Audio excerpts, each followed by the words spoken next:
Bienvenidos al espacio de expansión en ADN 40. Soy Alberto Bello, editor en jefe de Expansión, y tengo dos temas maravillosos para ustedes. El primero es, en esta crisis, ¿qué pasa con los músicos callejeros? ¿Qué pasa con los artesanos que le venden artesanías a los turistas y que no tienen clientes hoy?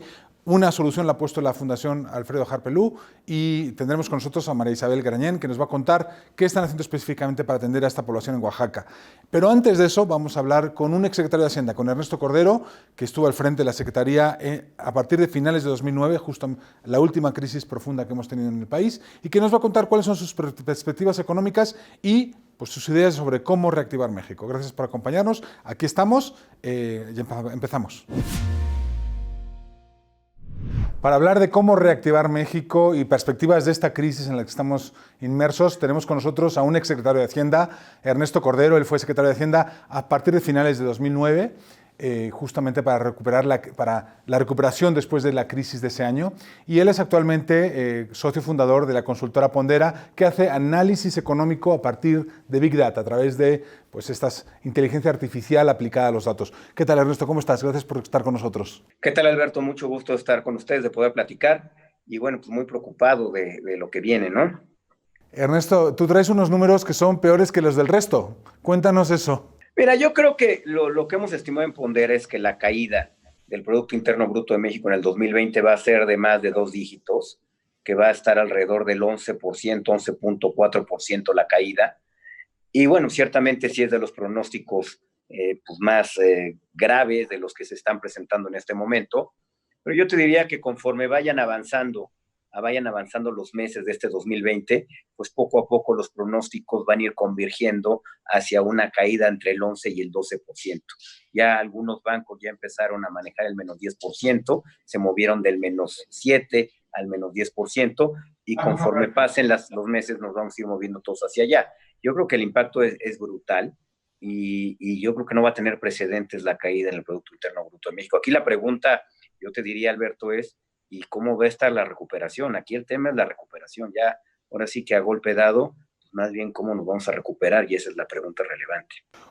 Yo tengo una duda, o sea, este 12% quiere decir que aunque volvamos a la actividad, la economía va a estar muerta, o sea, va a estar agonizando.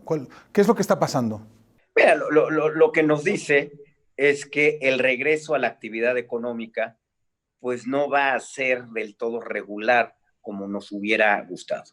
Y tiene que ver con varias cosas. Primero, ya desde antes de la epidemia, antes del COVID-19, ya había una pérdida de confianza en la conducción económica del país, que hace que todos los indicadores de inversión pues se vieran, la verdad, bastante castigados y bastante preocupantes, si no es que algunos de ellos ya alarmantes. Y esto fue antes de la epidemia. Entonces, digamos que uno de los motores de la economía, que es la inversión para generar empleos, para crecer, pues ya estaba apagado en México. Ese motor estaba apagado desde antes que nos cayera la epidemia. Ahora, si después de la epidemia tú le sumas que pues no hubo una política contracíclica que te ayudara a proteger empleos, que te ayudara a proteger fuentes de empleo, pues lo que tienes es que la gente va a regresar a la actividad creyendo que todavía tiene un trabajo, creyendo que todavía está la fábrica donde trabajaba, creyendo que todavía está la oficina donde trabajaba, y lo que se va a encontrar es que ya no está. También hay una mortandad de empresas brutal, ¿no? Después de lo que está pasando, dado que no hubo una política contracíclica para proteger las fuentes de empleo. Entonces, pues aunque la gente regrese, pues ya no van a estar esas fuentes de empleo. Mira, hay datos que indican que una persona cuando pierde un empleo formal, tarda pues cerca de 7, 8 meses en condiciones normales para encontrar un nuevo trabajo. Entonces ahora, si le sumas que son condiciones excepcionales de emergencia económica, pues la gente va a tardar más que esos 7, 8 meses en encontrar un trabajo. Entonces esto hace que aunque reabras la economía, pues esto no quiere decir que todo el mundo va a tener un empleo, esto no quiere decir que todas las cadenas de valor quedaron intactas después de la epidemia, y más bien lo que te está diciendo es que sí hay una destrucción de valor muy importante en la economía mexicana, y que va a tardar mucho tiempo en que nos podamos recuperar. Una caída de 12%, ¿cuántos empleos quiere decir esto? Empleos formales y empleo en general. Mira, los últimos datos de INEGI son alarmantes. La última medición, que son pues una pérdida de cerca de 12 millones de mexicanos que pues dejaron de trabajar. de los cuales, pues sí, el cálculo es como de 2 millones empleo formal y como 10 millones economía informal. Entonces, pues mira, yo te diría que esto apenas empieza y sí estamos hablando de una pérdida de empleos formales, pues de cerca de 3 millones de empleos probablemente al final del año, si no es que más. Tú viviste a finales de 2009, pues recibiste una Secretaría de Hacienda en un país que estaba devastado por la que pensábamos que era la peor crisis hasta este momento, que es la crisis desatada en 2008 por la crisis de inmobiliaria en Estados Unidos. Y pues, ¿qué tiene que hacer un gobierno o qué se puede hacer en política pública o qué recomendarías tú en política pública para una situación así? Porque pues estamos hablando de que el gobierno no ha hecho política contracíclica aún. Eventualmente yo creo que no va a quedar más remedio que hacer cosas, porque si no, esto no se va a levantar. Entonces, ¿qué crees que se puede hacer para darle la vuelta a esta situación? O al menos para mitigar una crisis tan profunda con pues 12 millones de mexicanos que no tienen pues un salario mínimo para llevarse a su casa. Mira, Alberto, hay varias cosas que todavía se pueden hacer. Y aquí yo creo que lo que es importante es decir que, bueno, esta crisis va a afectar a todos, no hay manera de que no nos afecte. Pero bueno, hay que poner pues ciertas piezas del rompecabezas que nos permitan recuperarnos más pronto. Yo te diría que hay dos cosas centrales y cruciales en este momento. Una, si bien ya se nos pasó el momento de una política contracíclica oportuna, de todas maneras todavía hay algo que se puede hacer.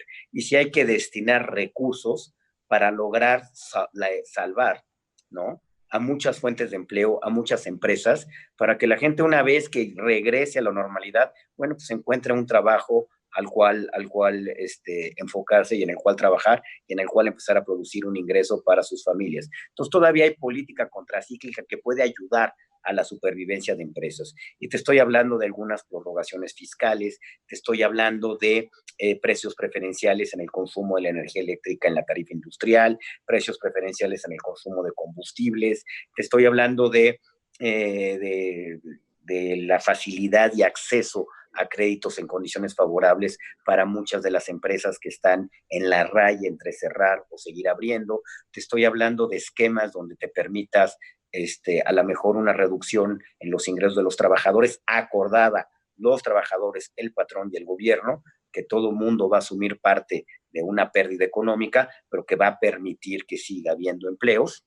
Entonces yo te diría que una parte es una política contracíclica que todavía estamos a tiempo de echarla a andar, y otra parte que es fundamental para una reactivación económica es la reapertura económica, Alberto. Mucho se ha hablado de la reapertura económica, pero la verdad nos hemos puesto a reflexionar poco. ¿En qué condiciones reabres, condiciones sanitarias, reabres una economía? En la medida en que reabramos la economía mexicana de manera cierta, de manera segura, la recuperación económica puede ser una realidad. Si abrimos sin ton y son, sin prestar atención a los datos que allí están, pues lo que va a pasar es que hay un enorme riesgo de un segundo brote, de una segunda epidemia en México, lo cual va a retrasar y nos va a obligar a volver al confinamiento y va a retrasar mucho más la reactivación económica. Ernesto, ustedes han hecho análisis de los datos también del COVID, de datos de contagios y datos de fallecimientos. ¿Qué les dicen esos datos a mediano plazo y a largo plazo? ¿Cómo ves la tendencia? Mira, en México es bien difícil, Alberto, porque tenemos un subregistro brutal reconocido por la autoridad. Por alguna razón no creyeron en las pruebas, por alguna razón no creyeron que era importante informar a la sociedad pues con la mayor confiabilidad posible el número de contagios, el número de hospitalizados, el número de fallecimientos, y eso hace muy difícil que vayas dándole seguimiento en perspectiva a la epidemia. Pero mira, sin embargo, sí hay datos que sí te permiten ver cuál es la presencia viral en cada uno de los estados o en cada una de las comunidades, y lo que estamos viendo sin ninguna ambigüedad es que todavía sigue habiendo una presencia activa del virus bien importante, y en muchos lugares del país, pues esto sigue creciendo. O sea, no hemos superado la peor etapa de la pandemia o de la epidemia, y eso, ahí están los datos que te lo indican. Y uno de los lineamientos básicos de la Organización Mundial de la Salud es: tú no piensas en reabrir una economía mientras no pases lo peor de una epidemia. Y aquí todavía no pasamos lo peor y ya estamos pensando en reabrir, ya nos vamos de gira, ya anda todo el mundo en la calle. Entonces yo creo que estos datos que tenemos sí nos están diciendo que lo peor pues, todavía no llega, estará en algunas semanas por delante y aun cuando es bien difícil hacer un pronóstico puntual por la poca y mala calidad de los datos que se generan por parte de la autoridad en México, sí te podemos decir y sí lo podemos ver de que pues todavía no llegamos a la peor parte, faltan algunas semanas y el reabrir la economía de manera responsable en estos momentos pues puede representar que la reactivación económica en México no es la que todos quisiéramos. Ernesto, también ustedes hacen análisis de estados. ¿Cómo ves las perspectivas dependiendo de la zona del país, de las regiones? Mira, esto depende, pues, básicamente, ¿no? De cómo se va a comportar la demanda de los productos que se producen regionalmente. Entonces te diría que aquellos estados que dependen fuertemente del turismo, como Baja California Sur, como Quintana Roo, pues son estados que venían creciendo muy bien, ¿no? Baja California Sur tenía las tasas de crecimiento mayores en todo el país, y bueno, Quintana Roo también. Y ahora con esto, que dependen fuertemente del turismo, bueno, pues sí van a tener un desacelerón bien importante y una caída en ingresos bien importante, pues por lo mismo que su actividad. O sea, en la medida en que se pueda restablecer en condiciones de certeza y certidumbre que se pueden recibir turistas en Baja California Sur y en Quintana Roo, en esa medida se va a poder ir restableciendo la actividad económica en estos estados. Van a tener una fuerte afectación. Tenemos otros estados que tienen una vocación exportadora.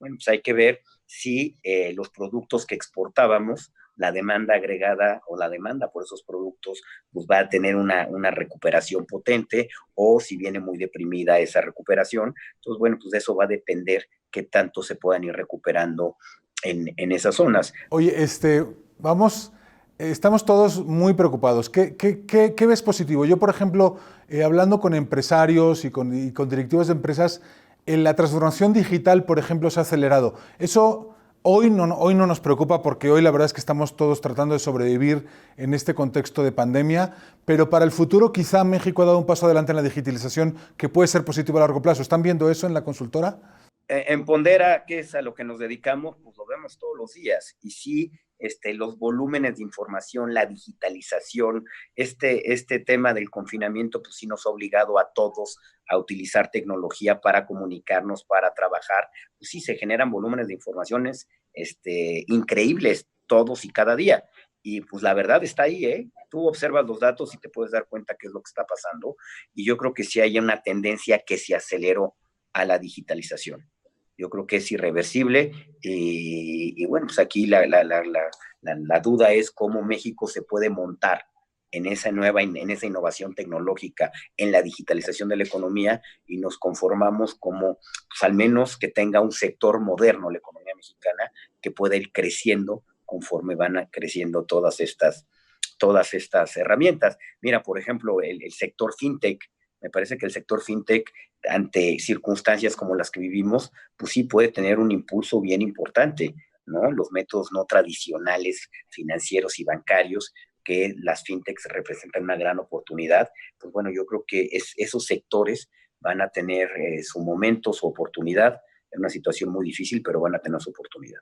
Muy bien, Ernesto, pues muchas gracias. Pues lo dejamos con esta nota positiva de la digitalización como un factor positivo, después de haber pasado por una previsión de caída del PIB que tiene Pondera, la consultora que preside Ernesto Cordero, de 11.4% caída del PIB. Gracias por estar con nosotros, Ernesto. Ojalá te equivoques, ¿no? ojalá estamos equivocados todos. Ojalá estamos equivocados. Muy bien. Gracias por acompañarnos y nos pasamos al corte. Vamos al corte. Gracias. Gracias por seguir con nosotros en este espacio de expansión en ADN 40. Y bueno, el sureste mexicano históricamente ha sido una zona con muchos retos para el desarrollo y en el contexto de esta pandemia del COVID-19, pues sin duda encuentra nuevos retos aún más duros. La falta de turismo, o sea, la desaparición prácticamente del turismo que vamos a vivir durante muchos meses y que probablemente no va a volver a ser lo mismo. El efecto del turismo en nuestro país pues ha generado muchos problemas para las comunidades que viven del turismo. Y una de las regiones que ha sido más afectada es sin duda Oaxaca, y queremos ver el trabajo de las fundaciones privadas en cómo apoyan y cómo resuelven el problema en que se quedan muchas poblaciones dependientes del flujo turístico. Tenemos con nosotros, para hablar de eso, a Isabel Grañén Porrúa. Ella es la presidenta de la Fundación Alfredo Harp Elú, Oaxaca. ¿Cómo estás, María Isabel?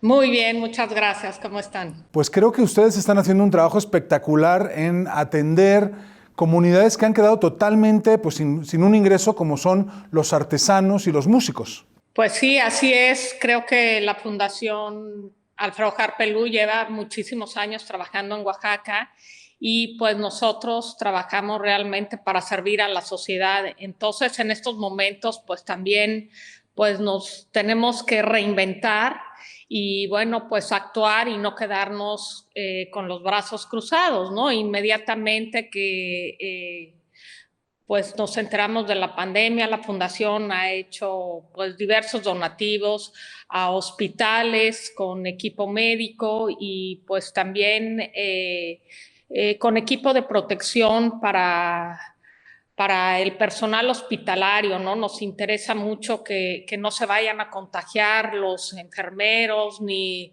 el personal administrativo, ni y mucho menos los médicos, porque si no, pues menos vamos a tener cómo salir de este problema si ellos se contagian, ¿no? Entonces, pero bueno, pues también la Fundación pues tiene muchos proyectos y también vemos cómo no solamente la crisis sanitaria nos está lastimando muchísimo, sino también esta crisis económica por la que estamos atravesando. Y Oaxaca pues vive del turismo y pensamos nosotros en el sector de los artesanos, por ejemplo. Entonces, inmediatamente Alfredo Harp Elú decidió hacer un fondo de apoyo a los artesanos del país y como a través del Museo Textil y a través de un área de la Fundación que apoya al arte popular, pues hemos estado en contacto con familias de artesanos. Hasta ahorita pues llevamos 1,415 familias que hemos estado apoyando y con esta bolsa que se hace se les pide un producto. O sea, realmente lo que nosotros estamos haciendo es darles trabajo en este momento donde pues económicamente están paralizados, no hay nadie que compre una artesanía y nosotros no queremos que nos entreguen la pieza en este momento. Más bien lo que nosotros queremos es que no vengan a la ciudad de Oaxaca a traernos la pieza, sino que, bueno, esto pueda ser en agosto, en octubre, en noviembre, en diciembre, no importa cuándo, pero bueno, pues para ellos es un respiro, un descanso saber que tienen pagada esa pieza y que nos las van a entregar después. No queremos ni ir a la comunidad para no contagiar a los pueblos, porque bueno, muchos de ellos además están cerrados, que hacen muy bien en cerrarse para evitar el contagio, y tampoco queremos exponerlos a que vengan a la ciudad de Oaxaca. Entonces, bueno, ellos ya nos conocen bien y hemos tratado de llegar a la mayor cantidad de familias posibles. El monto aproximado oscila en un promedio como de 30,000 pesos por familia, y bueno, pues también claro, el mayor número pues está en Oaxaca, pero pues también se han venido sumando otros estados como Puebla, Guerrero, Veracruz, Michoacán, Puebla, Chihuahua, San Luis Potosí, Estado de México, la Ciudad de México y Morelos. Es decir, estamos trabajando en 3 estados y bueno, pues esta es realmente una primera etapa, porque lo que nos interesa también es reactivar la economía y bueno, pues que estas familias no vayan a pasar hambre, ¿no? Ahora bien, lo que es muy interesante es que no están ustedes haciendo un trabajo de caridad, de darles recursos, están ustedes comprando un producto que posteriormente se va a vender. Exactamente, no queremos darles trabajo y queremos que, bueno, definitivamente estas piezas no se van a vender inmediatamente. Ahorita nadie está comprando absolutamente nada, pero lo que nosotros tenemos que pensar es que como mexicanos tenemos que darnos la mano unos a otros, ¿no? Entonces, en este momento, este sector que está tan desprotegido, estos sectores que están además en sus comunidades, en sus pueblos, con sus familias, pues por lo menos que tengan la tranquilidad de saber que el sustento, pues, por lo menos va a estar allí, ¿no? Otro sector que hemos localizado y nos hemos enfocado también son los músicos, ¿no? En Oaxaca, en el Centro Cultural San Pablo, y en nuestras bibliotecas y nuestros museos, pues constantemente estamos haciendo conciertos. Hacemos un aproximado de más de 100 conciertos al año y claro, pues les pagamos a estos músicos para que nos vengan pues a hacer estos conciertos en vivo, pero bueno, obviamente todo esto pues se ha paralizado porque pues no estamos abriendo nuestros espacios, no queremos que nadie se contagie y pues no es lo mismo hacer un concierto en vivo que un concierto a manera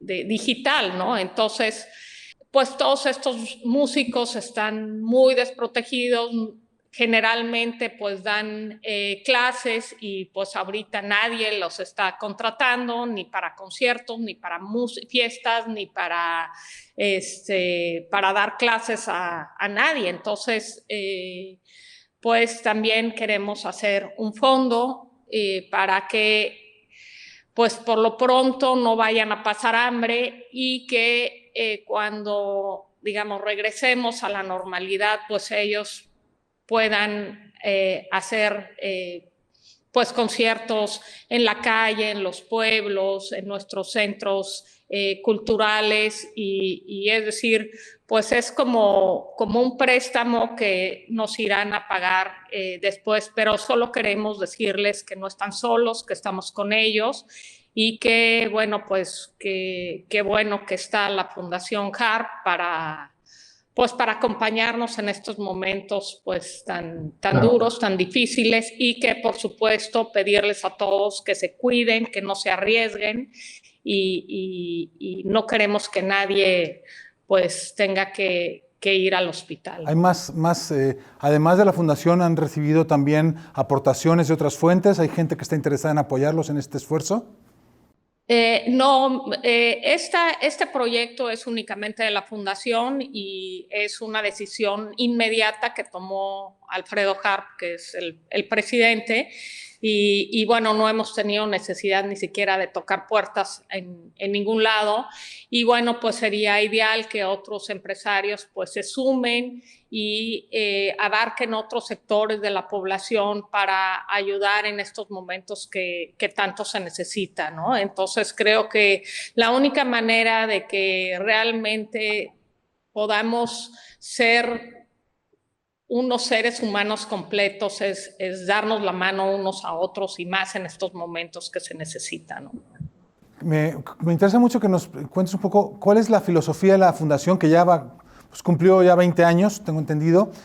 ¿Cuál es la filosofía de la fundación? ¿Qué se propusieron ustedes desde que arrancaron? Pues es servir a México, ¿no? O sea, nosotros trabajamos en áreas donde quizá no hay un impacto muy grande, pero creo que estamos sembrando así unas semillas muy, muy productivas y sobre todo que caen en tierra fértil, ¿no? Tenemos pues unos proyectos de lectura muy, muy interesantes, nuestras bibliotecas, tenemos un museo de filatelia, es decir, cuando aparentemente ya nadie escribe cartas, pues a Alfredo Harp se le ocurre abrir un museo postal, ¿no? Donde se van a ver las estampillas postales que iban en la correspondencia. Tenemos también un museo textil y bueno, pues apoyamos a todo lo que tenga que ver con el arte de los hilos, ¿no? No solamente son los artesanos, también son los artistas, los diseñadores, y el museo es como una cobija a todos estos creadores e incluso no creadores, que simplemente somos admiradores de este arte fascinante que nos hemos especializado en el textil mesoamericano, ¿no? Tenemos una asociación civil que ayuda y apoya a los archivos y las bibliotecas en México. Tenemos programas muy importantes para la revitalización de las lenguas originarias, apoyo a la música y un proyecto también bastante ambicioso de apoyo al deporte, por un lado, y también a la reforestación. Este año hemos sembrado en Oaxaca, tenemos unos viveros de alta tecnología para producir 5 millones de árboles que pues los estaremos sembrando en las próximas meses, ya también con un protocolo especial para evitar los contagios, porque claro, esta plantación, bueno, primero producir 15 millones y luego pues sembrarlos, ¿no? Creo que también es otra fase bien importante en nuestro país. Es impresionante, María Isabel, es espectacular el trabajo que están haciendo.